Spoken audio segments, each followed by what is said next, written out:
Welcome to गैडनेस्ट। मैं हूं चेतन मिश्रा और मुझे पता है जेई एडवांस अब ज्यादा दूर नहीं रहा। आज जिस दिन मैं वीडियो रिकॉर्ड कर रहा हूं, आज से सिर्फ 16 दिन बचे हुए हैं और बहुत सारे बच्चे जिन्होंने जेई मेन क्वालिफाई किया हुआ है वो परेशान होते हैं और थोड़े कंफ्यूज होते हैं कि उन्हें इस बीच के 2 हफ्तों को कैसे यूज करना है। तो मैं इस वीडियो में इंपॉर्टेंट पॉइंट्स के बारे में बात करने वाला हूं। मैं आपको वेग पॉइंट्स नहीं दूंगा, ऐसे पॉइंट्स होंगे जिनको आप सुनेंगे और उनको आप आज से ही अप्लाई कर सकते हैं। और साथ ही साथ मैं आपको एक बोनस पॉइंट भी बताने वाला हूं जिससे आपको जेई पेपर की जो एक स्ट्रक्चर है उसको समझने में काफी ज्यादा आसानी होगी। तो जो भी दोस्त हैं आपके जो इस साल जेई एडवांस में अपियर होने वाले हैं उनके साथ ये वीडियो जरूर शेयर कीजिएगा। तो चलिए हम चलते हैं अपने वीडियो के मेन कंटेंट पे। Point number 1, get over your JEE Main performance. मुझे पता है कई सारे लोग हैं जिन्होंने जेई मेन के एग्जाम में रैंक तो अच्छी लाई है लेकिन उनके हिसाब से उनके लायक रैंक नहीं आई है। अपने पोटेंशियल के हिसाब से वो लोग परफॉर्म नहीं कर पाए हैं। कुछ लोग ऐसे भी है जिन्होंने काफी अच्छी परफॉर्मेंस दी है। तो मैं दोनों लोगों से कहना चाहूंगा कि आपको अपने परफॉर्मेंस से मूव ऑन करना पड़ेगा। अगर आपने अच्छा किया है तो ठीक है, हम खुश हो लेंगे, कॉन्फिडेंस गेन करेंगे, लेकिन हमें आगे बढ़ना है। क्योंकि जो एडवांस की रिक्वायरमेंट है, जो एग्जाम का पैटर्न है, उस पैटर्न के हिसाब से हमें अलग तरह की थोड़ी तैयारी चाहिए। राइट? तो आपको अपने परफॉर्मेंस से ना तो बहुत ज्यादा ओवर कॉन्फिडेंट हो जाना है, ना ही इतना डिमोटिवेटेड हो जाना है कि एडवांस में आपका कुछ ना हो पाए। तो अगर आपके हिसाब से जेई में ना गया हो तो आपको एक्स्ट्रा केयरफुल होना है। आपको दिमाग में यह बात रखनी है कि एग्जाम की रिक्वायरमेंट अलग है। जेई एडवांस आपके नॉलेज की डेप्थ को चेक करता है, आपके क्वेश्चन सेलेक्ट करने की एबिलिटी को चेक करता है। जेई मेन में ज्यादातर आपके स्पीड का टेस्ट होता है और आपके बेसिक्स कितने क्लियर है वो होता है। तो आपको ये अंतर को समझना है और आप फिर भी जेई एडवांस में बहुत अच्छा कर सकते हैं। इस भरोसे के साथ आपको आगे बढ़ना है। I hope you get the point. Second point, बहुत सारे बच्चे कहते हैं कि सर हमने सिलेबस के सारे पार्ट्स को अच्छे से कवर नहीं किया। कुछ चैप्टर्स हैं जो हमें अभी दिक्कत दे रहे हैं। रोटेशनल डायनामिक्स में सर हमें अभी दिक्कत हो रही है, एडवांस में क्वेश्चन आ गए तो क्या होगा। या और भी कई सारे चैप्टर्स हैं जो डिफिकल्ट पार्ट्स हैं हमारे सिलेबस के, वहां से सवाल आ गए तो क्या होगा। मैं आपसे एक चीज बता दूं, अगर आपकी कवरेज 70 to 75% है लेकिन बहुत अच्छे से है, बात को ध्यान से सुनना, अगर आपकी कवरेज 70 से 75% है लेकिन आपने उस पार्ट को बहुत अच्छे से कवर किया है, you can still clear JEE advance with a very good rank. भरोसा नहीं हो रहा, आप हर साल के पेपर को देखना, थोड़ा सा एनालाइज करना प्रीवियस ईयर पेपर्स को, आपको मेरी बात समझ में आ जाएगी। आपको सारी चीजें, सारे चैप्टर्स के सारे सब टॉपिक्स एडवांस लेवल के शायद उस कॉन्फिडेंस के साथ आपके दिमाग में ना बैठे हो, लेकिन बात यहां पर यह है कि आपको कुछ ना कुछ सवाल जेई एडवांस में छोड़ने होंगे क्योंकि कुछ सवाल आपका टाइम किल करने के लिए होते हैं। इस पर मैं बात करूंगा आगे। तो आप वही सवाल क्यों ना छोड़ें जिससे आप जिस पोर्शन में आप कॉन्फिडेंट ना होते और जिस पोर्शन को आपने अच्छे से किया है उसमें आप सवाल मिस बिल्कुल ना करें। जैसे बहुत सारे स्कोरिंग एरियाज हैं, राइट? आप उन स्कोरिंग एरियाज को आइडेंटिफाई करें। जैसे आप मॉडर्न फिजिक्स को देखें, वहां से काफी सारे सवाल पूछे जाते हैं और आपने अगर उसे अच्छे से कर लिया तो आपसे सवाल होने ही होने। ऑप्टिक्स का भी वही हाल है, हीट एंड थर्मोडायनेमिक्स का वही हाल है। तो आपको देखना पड़ेगा कि मैं कहां से अपनी कवरेज को मैक्सिमम कर सकता हूं। और मैंने कहा 70 to 75% कवरेज में भी आप अच्छी रैंक तक पहुंच सकते हैं, गिवन दैट आपका होल्ड और ग्रिप उस 75% सिलेबस पे अच्छे से है। तीसरा पॉइंट है, आपको पेपर के डिफिकल्टी लेवल के डिस्ट्रीब्यूशन को समझना पड़ेगा। बहुत सारे लोग सोचते हैं कि ये तो एडवांस एग्जाम है, सारे के सारे क्वेश्चन ही डिफिकल्ट होंगे। ऐसा नहीं होता है। मैंने पिछले 3 से 4 साल के पेपर्स को एनालाइज किया क्योंकि वो रिसेंट था। उसके पहले का मैंने इग्नोर किया है बिकॉज तभी डिस्ट्रीब्यूशन थोड़ी अलग होती थी। फिर भी ज्यादा अंतर नहीं है, मोरलेस वही डिस्ट्रीब्यूशन है। मैंने देखा है कि 1:2:1, इजी मॉडरेट डिफिकल्ट, ये एवरेज डिस्ट्रीब्यूशन है। इस चीज को आप दिमाग में रखें। मतलब 25% क्वेश्चन बहुत ही आसान होंगे, 50% क्वेश्चन मॉडरेट वाली कैटेगरी में आएंगे और बाकी 25% क्वेश्चन ये डिफिकल्ट वाली कैटेगरी में जाते हैं। ये सब्जेक्ट वाइज डिफर भी करता है। केमिस्ट्री में इजी मॉडरेट का परसेंटेज थोड़ा ज्यादा होता है, अराउंड 80%। मैथ्स और फिजिक्स में 70% के आसपास, 70-75% के आसपास ये रहता है। बट रफ आप एक एस्टिमेट लेके चल सकते हो कि 1:2:1 के हिसाब से ये रहता है। तो करना क्या है, आपको यहां पर इजी और मॉडरेट क्वेश्चंस को आइडेंटिफाई करने के लिए सीखना पड़ेगा। आपको पता चल जाना चाहिए कि ये क्वेश्चन डिफिकल्ट कैटेगरी में है, ये क्वेश्चन मुझे पढ़ के समझ में नहीं आ रहा है, ना ही इसका सोल्यूशन मेरे दिमाग में आ रहा है, तो मैं इसे अटेम्प्ट करूंगा तो फंस सकता हूं। क्वेश्चन स्किप करने में कोई शर्म नहीं रखनी है। अगर आपको थोड़ा भी डाउट हो शुरुआत में कि ये क्वेश्चन मुझसे शायद ना हो पाए, तो आप उस क्वेश्चन को आराम से स्किप करके आगे बढ़ जाएं, कोई दिक्कत नहीं है। शुरुआत के 5-6 क्वेश्चन होने इंपॉर्टेंट है, मतलब स्किप करते करते भी आप जिसे अटेम्प्ट करो, कोशिश करें कि आप वो क्वेश्चन कर ले, एक बार मोमेंटम गेन करें, तो सारा पेपर आपके लिए मोरलेस आसान हो जाएगा। तो आप ये समझें कि सारे सवाल डिफिकल्ट नहीं है।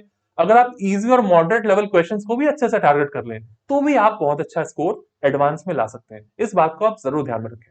डिमोटिवेट बिल्कुल नहीं होना है। आप अगर अच्छे से तैयारी करोगे, थोड़े स्मार्ट तरीके से तैयारी करोगे, तो आपका सिलेक्शन होना ही होना है। ओके, पॉइंट नंबर 4, आपके पास अगले दिन का प्लान एक दिन पहले बना होना चाहिए। अगले दिन आप कहां कहां से क्वेश्चन प्रैक्टिस करने वाले हैं, कौन सा मॉक टेस्ट पेपर करने वाले हैं, कौन कौन से प्रीवियस ईयर क्वेश्चंस को आप करने वाले हैं, ये सब चीजें, ये सारा मटेरियल आपके पास अरेंज होना चाहिए। आप एक दिन पहले 15-20 मिनट का टाइम दे लो, ये सब चीजों को अरेंज कर लो। नहीं तो क्या होता है, अगले दिन हम उठ के सोचेंगे अच्छा ये कर ले वो कर ले। अगर अगला दिन प्लान होना, तो टाइम काफी इफिशिएंट तरीके से आपका यूज होगा। तो जो भी कंटेंट आपको अगले दिन यूज करना है, उस कंटेंट को आप एक दिन पहले ही अरेंज कर ले और अपने दिमाग में मतलब क्लियर कर ले कि मुझे ये चीज इस टाइम पे करनी है। ठीक है, तो वो प्लान्ड आउट अगर चीजें रहेंगी ना, आप देखोगे आपकी एफिशिएंसी काफी उससे बढ़ेगी। आप सोचने में टाइम स्पेंड नहीं करोगे कि अच्छा अभी क्या करना था, अभी ये नहीं यही कर लूं वही कर लूं, तो उससे आपका टाइम और जो आपकी प्लानिंग है वो थोड़ी सी खराब हो सकती है। और उसके बाद वो कहते हैं कि सर हम अपने दिन को प्लान आउट कैसे करें। इसमें मैं एक अलग से वीडियो बना सकता हूं, अगर आपको चाहिए तो आप कमेंट में मुझे लिख के बता सकते हैं। मैं एक ब्रीफ आइडिया देता हूं। आपके दिन में question practice, mock test paper और प्रीवियस ईयर क्वेश्चंस, ये आपके दिन का मेजर पार्ट होना चाहिए। आपको थ्योरी के पूरे नोट्स को नहीं पढ़ना है, ना ही आपको लंबे लंबे थ्योरी वाले वीडियोस देखने हैं। अभी अभी अभी उसका टाइम नहीं है। मैंने कहा focus on your strengths. Strengths पर आप अच्छे से फोकस करो, कुछ तो सीखा होगा ना, उसको अच्छे से करो और इंश्योर करो कि जेई एडवांस के क्वेश्चंस आपसे उन सारे चैप्टर्स के सॉल्व हो रहे हैं। ऑलराइट, तो ये एक तरह से आपकी डेली स्ट्रैटेजी होनी चाहिए। और बहुत सारे बच्चे पूछते हैं सर कि हम क्या तीनों सब्जेक्ट्स को मिला मिला के क्वेश्चन सॉल्व करें कि 2 फिजिक्स से 2 केमिस्ट्री से, या फिर हम मतलब सबको अलग अलग करके सॉल्व करें। तो मैं कहूंगा कि मतलब ओपिनियन जो मतलब लोग देते हैं, वो कुछ लोग कहते हैं कि आप मिला के सॉल्व करो, कुछ लोग कहते हैं कि आप एक साथ सॉल्व करो। तो मेरा ओपिनियन है कि आप दोनों करो, क्योंकि पेपर के पहले हाफ में क्या होता है ना कि आपको मतलब एक तरह से आप एक सब्जेक्ट एक साथ सॉल्व कर रहे होते हैं। मतलब पहले 2 घंटे में फिजिक्स किया, केमिस्ट्री किया, मैथ्स किया, फिर जो होने वाले क्वेश्चन तो हो गए, उसके बाद आपको काफी शफल करना पड़ता है। राइट, आखिरी जो 1 घंटा 40 मिनट के आसपास है, काफी शफल करना पड़ेगा आपको। तो आपको दोनों चीजों की प्रैक्टिस अच्छे से होनी चाहिए, क्योंकि लास्ट में डिफिकल्ट क्वेश्चन सारे बचे हैं। तो आपको एक सॉल्व किया, फिजिक्स का नहीं हो रहा है, कोई नहीं, केमिस्ट्री पे चले गए, वहां ट्राई किया, अच्छा वहां हो गया, तो फिर दूसरा भी ट्राई करेंगे वहीं पे, नहीं हुआ तो कोई दिक्कत नहीं है, मैथ्स में जो फंसे हैं एक बार वहां जाकर देख लेंगे हम लोग।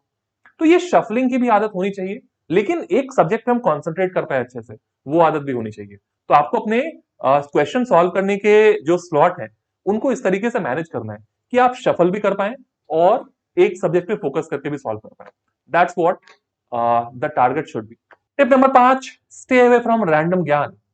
ठीक है, जैसे मैं यहाँ पर यूट्यूब पर वीडियो बना के आपको ज्ञान दे रहा हूँ, ऐसे ही बहुत सारे वीडियोस वगैरह आपको मिलेंगे। आप सर्च करोगे क्या करें एडवांस के लिए, आपको 100-100, 200-200, 500-500 वीडियोस मिल जाएंगे। तो आप सारे वीडियोस को देखकर सारे लोगों के पॉइंट्स को आप इनकॉर्पोरेट नहीं कर सकते। मैं ये नहीं कह रहा हूं कि बाकी लोग जो बता रहे हैं वो बोगस है, बिल्कुल नहीं। सारे लोग अपने एक्सपीरियंस से आपको सही चीजें बता रहे होंगे, लेकिन आप सबके चीजों को आप अपने लाइफ में लाना चाहोगे ना, तो आप उतना बड़ा ड्रास्टिक चेंज एक साथ नहीं ला पाओगे।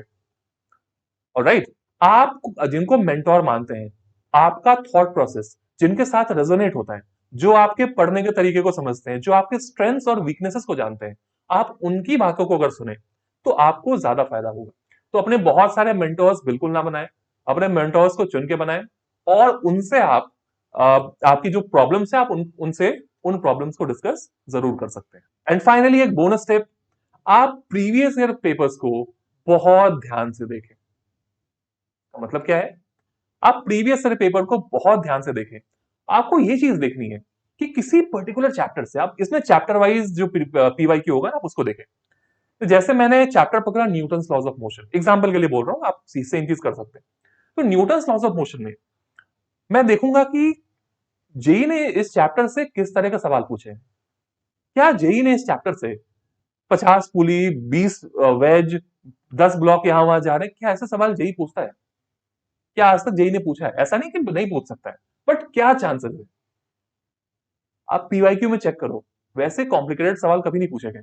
अगर पूछे भी जाएंगे तो आप एग्जाम में सॉल्व ना करें, क्योंकि वो सवाल आपके अगले 3 सवालों का टाइम खा जाएगा, राइट? तो थोड़ा सा स्मार्ट हमें बनना है।